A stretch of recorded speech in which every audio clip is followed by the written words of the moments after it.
there, I'm Lily O'Reilly. This is Lily O'Reilly Reviews, and today we're going to talk about some common misconceptions that people have regarding feminine estrogen-based bodies. So let's get to it, huh?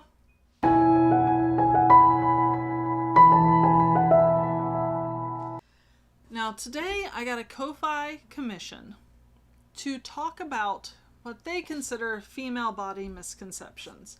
However, well, first off, a lot of these misconceptions are genital based in nature, and not all women have vaginas. Similarly, not all people with vaginas are women. So these are just kind of like body misconceptions that go around estrogen, I suppose. And I do not support this company. It's just the littlest top that I had on hand, because I know how guys are, and we would kind of like for them to watch this video. Therefore, yay boobs. Okay, cool. So, I've rounded up a whole handful of just misconceptions that I, my friends, people I've talked to have run into, and we're going to debunk them. So let's go. 1. People with vaginas pee from their vaginas. 99% of the time this is wrong. So, I'm going to pop a diagram up right there. Cool. So, you have the vulva structure. The way it usually goes is you got a clit, you got a urethral opening. Now the urethra runs to the bladder. And then below that you have the vestibule, which is the entrance to the vagina. Now, it's like 1, 2, 3. It's like a little vaginal snowman.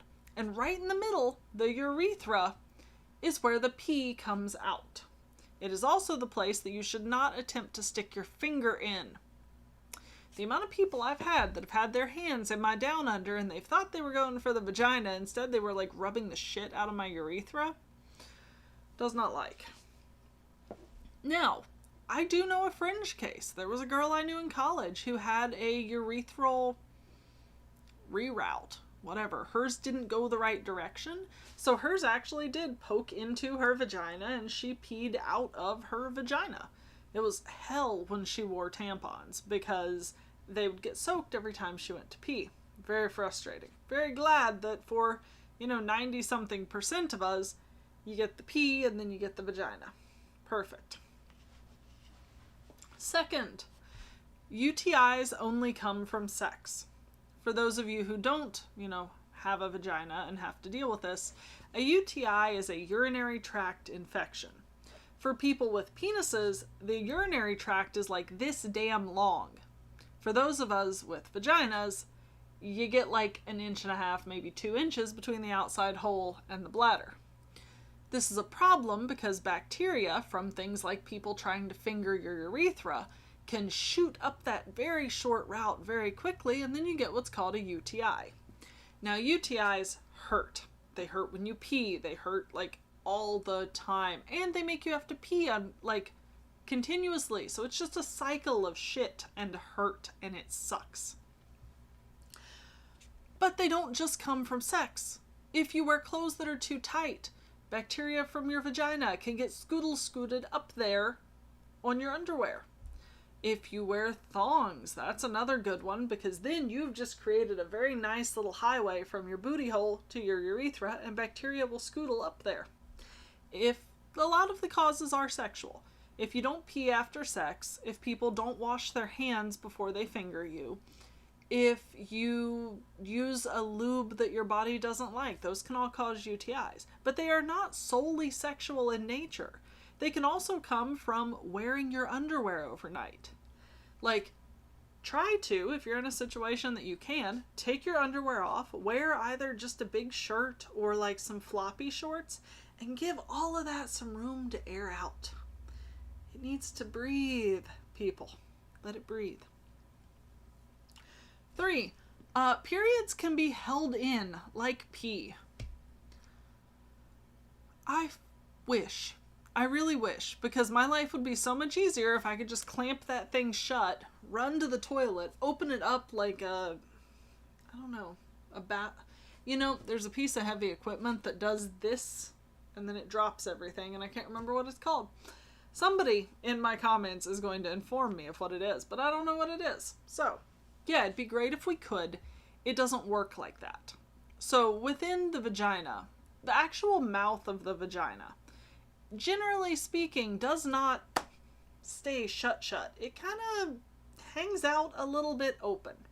Because it's not meant to shut. It's not an airtight channel. It's just a opening.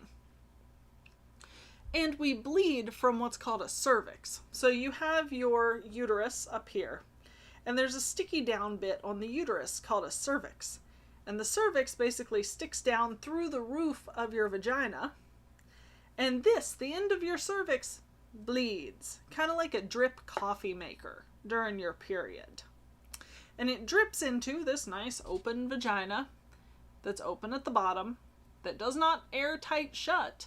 So there is jack all we can do to catch that stuff before it makes an escape. You can wear a tampon. You can use a menstrual cup, which is a silicone reusable tampon-like option. I love them. They're amazing. I use a Diva cup and have for like 10 years, and I haven't had to buy a tampon or a pad in that time, so good. Or you can use pads if you don't like putting things inside you because it's dysphoric or unpleasant, or you don't like dealing with blood. It's all good. There are options. None of those options include just holding it in. We don't work like that. Be cool if we did, though. PMS is not that serious.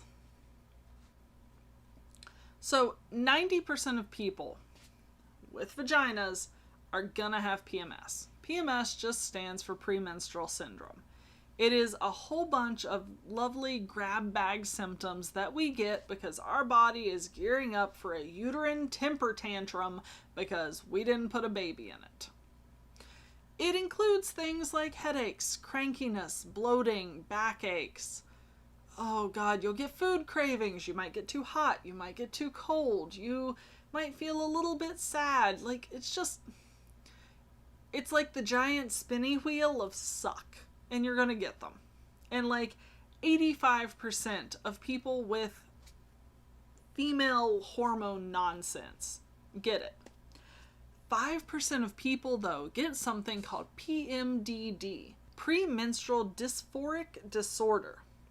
Now, this is PMS on steroids. It's basically PMS with a rider monkey of super severe depression, up to and including intense suicidal tendencies before a period. So, most people do not understand the sheer fortitude of will that it takes to power through 1 week out of every month where you feel like hell, your body feels like crap, your whole brain doesn't want to work right. We're doing our damn best, okay? It is absolutely, for the people who it is that bad, it is that bad.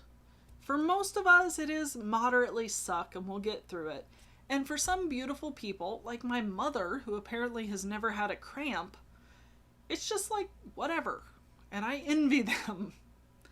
But overall, if there's somebody that you love that has the estrogen nonsense going on, try to be gentle with them for that week because it is a hard week and it's not their fault.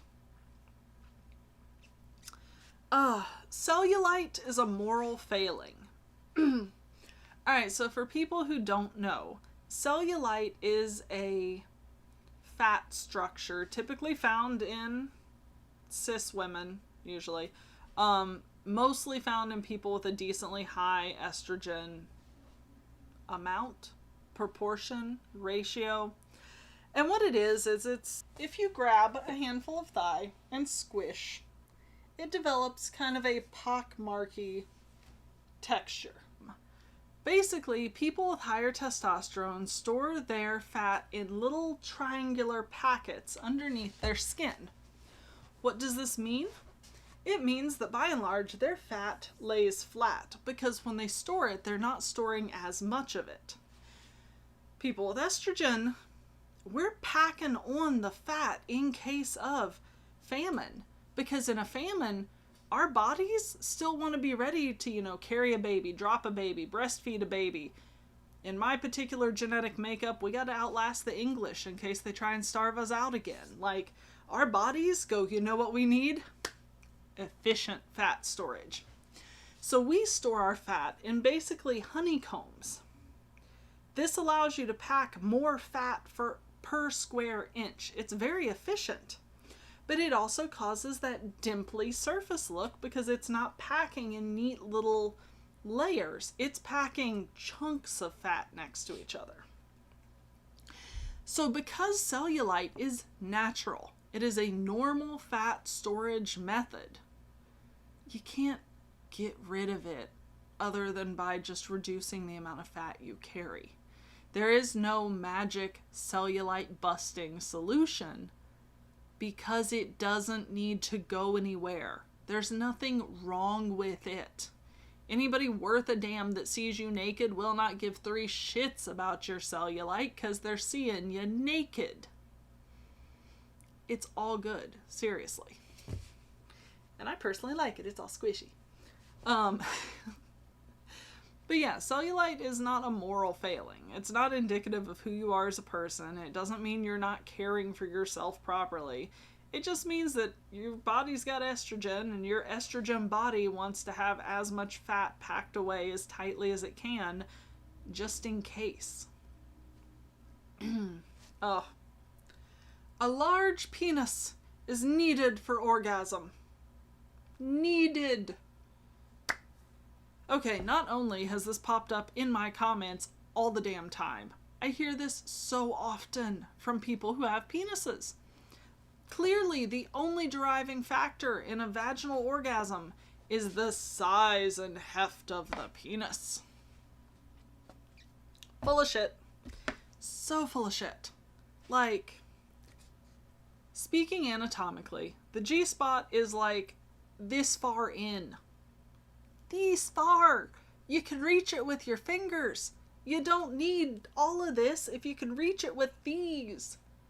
The point... There are some cool things that you can get to in the upper reaches of the vagina, if that's what you're going for. But for a generic orgasm, foreplay, G-spot, and clitoral stimulation. Hell, usually you can pick 2 out of the 3 and you'll be pretty good.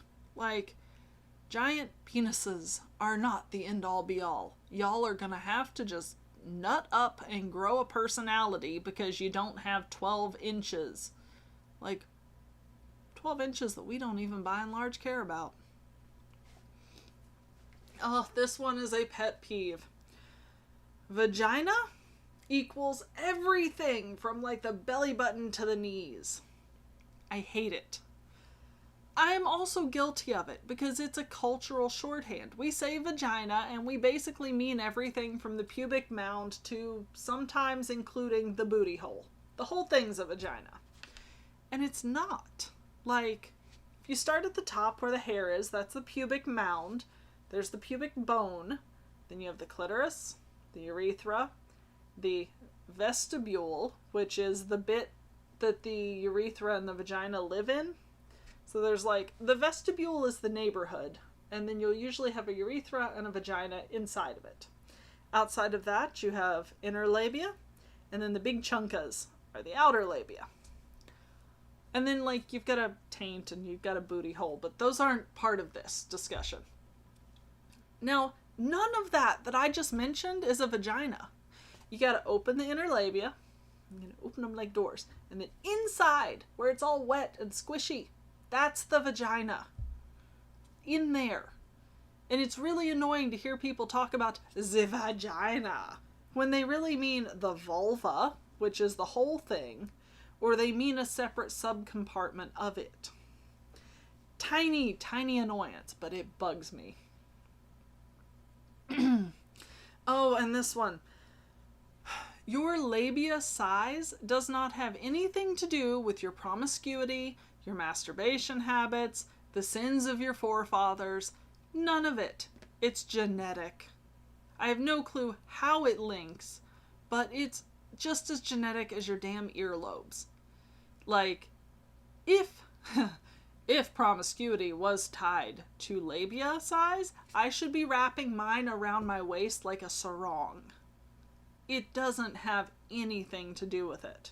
Similarly, no matter what kind of labia you got, inner, outer, regardless, no matter what setup you've got, there's somebody out there that thinks it is the best damn thing in the world. Like, as somebody who performs in porn, specifically who does a lot of fetish porn, there's a deep and abiding attraction for pretty much every genital arrangement that exists.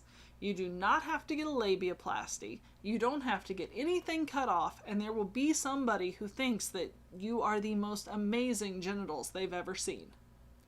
Also, like, them liking you as a person generally makes up for a lot of your perceived flaws. So that's also a really good route to go. I have also heard that you can only get pregnant during your period, which I don't get. The period is the one point in which your entire uterine lining. So, for people who aren't familiar, who don't have vaginas, who don't know how this works, you get your uterus. And your uterus is just chucking along through most of the month, putting layers on the walls, building up this nice, pillowy, chunky layer of blood vessels and everything, so that when you finally get around to getting knocked up, that egg has got somewhere to land and burrow, and then you grow a fetus eventually. It's like a gumball for most of it, but whatever. It's building layers. And then if you have the absolute audacity to not get knocked up, your body goes, well, shit. And it just starts peeling everything off the walls and chucking it out through the cervix. Which is the period point. You bleed because there's a little bit of bleeding from this stuff like falling off these blood vessel-rich walls, to my understanding. Now, the point at which all of this baby-rich landing material is being ripped off and thrown away, like, I do not do the rhythm method. I do not keep track of how often I'm fertile. Any sex I have with penises is by and large protected. So, do not gospel me and do not base your contraceptive habits on this. I am inclined to believe that the point at which all of the baby shit is being thrown out is one of the least likely times for you to pop a baby in there. That seems like it would happen at other times, like perhaps 2 to 3 weeks prior, when everything's getting all nice and fluffy and layered up in there.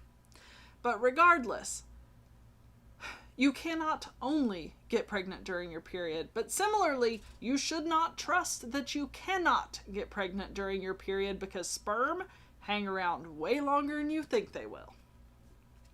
Also, can't get pregnant the first time. Yes, you can. If there are sperm involved, it is best to assume that you can get pregnant. Just best to assume it. Sperm are tenacious, squiggly, nasty little bastards, and they will absolutely attempt to do the one thing they were made to do. Doesn't matter if it's your first time or your 430th, assume that if there are sperm involved, pregnancy could happen.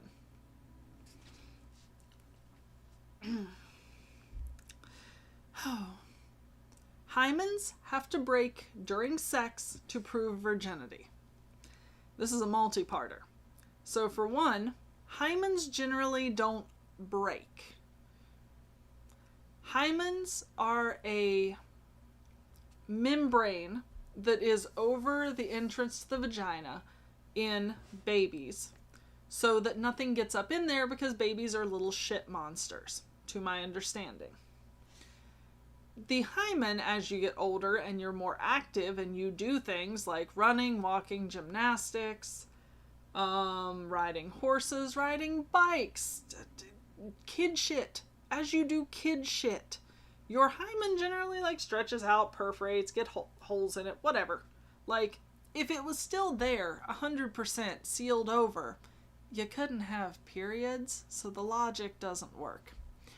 Now, I know somebody's going to be like, well, it's mostly there, but there's a little hole in the middle, and I'm sure that in some cases that is it.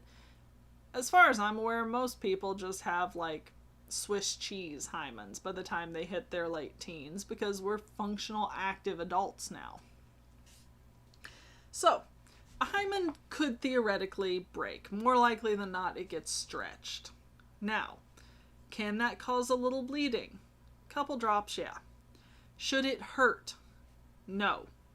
Your first time that you have sex should not hurt.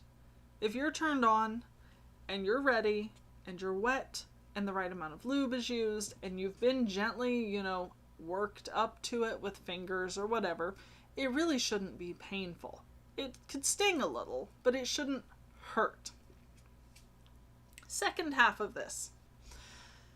Virginity is a completely made up concept and has no damn value. You are not worth more or less for being a virgin. It doesn't matter. Like, anybody that bases your sexual worth out of whether or not things have gone in your vagina, they're a dick, honestly. That goes along with a whole bunch of bullshit. Now, the concept of virginity has always amazed me, and I'm not going to get super into this because I don't have the time, but it's like, why is it just the vagina? Why is that the only one that counts? Why isn't there some kind of like bubble where if anything goes in a mouth or a butt or a vagina, boop, no virgin. But it's always just the vagina. It's just weird. Doesn't make sense. Don't see the value in it. But to each their own. I personally think it's bullshit, and you should also look into why it's bullshit. Yes. Stretch marks only happen on stomachs. They don't. If you got skin, you can get a stretch mark. I personally have stretch marks on my thighs from where I started working out and my thighs got too big too fast and it couldn't keep up. I have stretch marks on my tits because they got too big too fast and the skin couldn't keep up, and I've got lovely little vertical lines. Where else do I have them? I don't think I have them on my booty. I have met people with stretch marks on their backs from growing too quickly, on their thighs, on their stomachs, on their arms, on their chest. If you have skin and that skin expands, you get stretch marks. Like, it's just part of being a person with skin. They happen to men, they happen to women, regardless of what your hormonal makeup is. And there's nothing wrong with them. They're kind of cute. Like, it's not something to be disgusted by or to be ashamed of. It just means that you've lived in a body. Like, it's whatever. I promise. Oh, yes. And finally, we're going to finish on one of my very favorite misconceptions. Having multiple partners makes you loose. And corollary, fucking the same partner a whole bunch doesn't. Now this one just drives me up a wall because I don't get the logic. If you're going to fuck a different guy every day for 50 days, you're supposed to be loose. But if you're in a relationship with somebody and you fuck them every day for 50 days, you're not supposed to get loose. But what about like if you masturbate every day for 50 days? I suppose then they'll decide whether or not you get loose based on the size of the toy. Regardless, the vagina is muscular. If you work it out by doing things like orgasming, it has muscle tone to it. It does not get loose. It can, in fact, come back to normal after pushing a baby out of it. Therefore, I highly doubt that a dick is going to make a difference. Regardless of whether you're having the same 150 different ones, who knows? They just don't work that way. And I'm very sorry because it ruins a whole bunch of people's plans on how you must be a terrible person because clearly you are so loose. And it's like, no, they just slept around. It doesn't have anything to do with their vagina. Oh, I'm throwing in one more because I just remembered it out of my comments. The amount of people who have attempted to tell me that clearly you can take very large dildo because vaginas have babies come out of them seem to completely not understand that in order for a baby to come out, it takes months and months of your body dumping hormones into your system. hormones that relax the bones in your hips, that make your ligaments kind of floppy, that let everything soften and loosen, and eventually, yeah, a baby comes out, but it's apparently pretty damn painful and fairly traumatic for a lot of people, and it's not something that is a homologous situation to putting a dildo in. And the amount of people who have said this drive me up a wall, because clearly they do not understand how bodies work. Alright, pet peeve over. Hopefully you've enjoyed my very long ramble on bodily misconceptions I have encountered and why they are bunk. If you did so, and you'd like to find me in the places I exist online, you can find me at allmylinks.com/Lily O'Reilly. If you would like to give me $3, more than $3, $25 to commission a video, that is ko-fi.com/Lily O'Reilly. And I really just hope that this was helpful for you, honestly, because it felt good to get a lot of this ridiculousness aired out. So, share this with people who need it. Drop me a comment with your favorite misconception if you got one. And I'll talk to you later. Bye, guys.